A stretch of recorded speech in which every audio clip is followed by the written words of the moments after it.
So, what you just saw was the unboxing of my sampler boxes that just arrived a little more than about a week ago, give or take.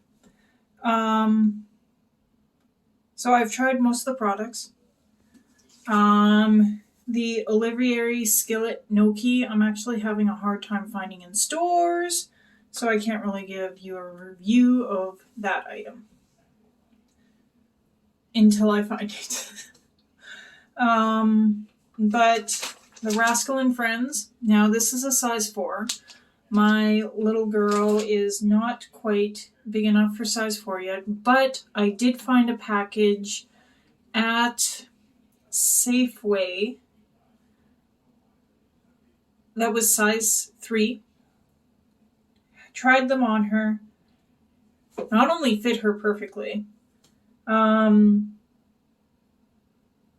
she was super comfortable. She actually slept through the night, and the diaper, well, it was full. It wasn't leaking. It wasn't so full that it... So I don't know if that was a coincidence, but we've noticed that over the last week, that she's not waking up as much to have her diaper changed because she's uncomfortable. So I highly recommend the Rascal and Friends Premium Nappies. No fragrance, no lotion, no latex, just love. So definitely a better diaper we found. With the Cetaphil moisturizing lotions,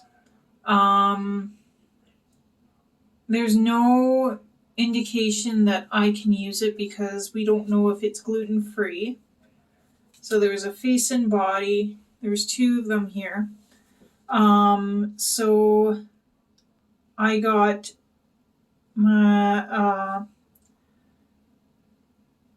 some of my friends, some of my coworkers to try it, and they said that they liked it. It was non-greasy. It made their skin feel a little bit better, especially those of us who've been working out in the cold because of the Grey Cup win. Those of us that are working in restaurants and bars, which means we're washing our hands 3 times as much because of COVID right now. So their hands were just like mine, cracked, dry, cracked, bleeding, in a lot of pain, stinging. They found that the Cetaphil, applying the Cetaphil right after washing and drying the hands, helped prevent a lot of that cracking, drying. Coming in from the cold, putting it on while your hands were warming up helped keep them a little bit softer.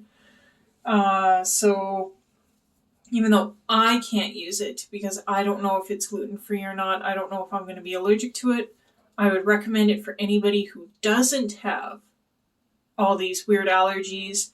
And if I find out this turns out to be gluten-free, I'll test it for myself and let you guys know. So that is it for that. Thank you for watching. Don't forget to hit that subscribe button.